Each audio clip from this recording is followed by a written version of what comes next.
My name is Sangeeta Shastry, and I was a reporter sent out to Lyndon, Kansas for the last 3 weeks to cover the Kahler trial. There were so many people in Columbia that knew Karen Kahler, her daughters Emily and Lauren, and their son Sean, and that heavy bias against Kraig Kahler and against his innocence was really pervasive in the Columbia community because so many people were so intimately attached to that family.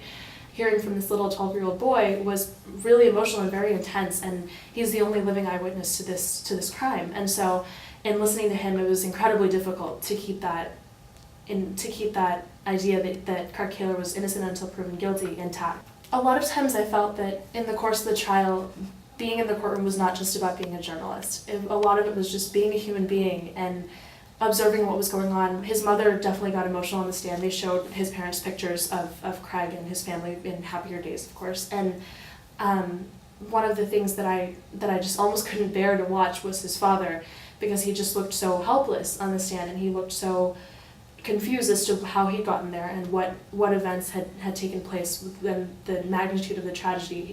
It was just heartbreaking.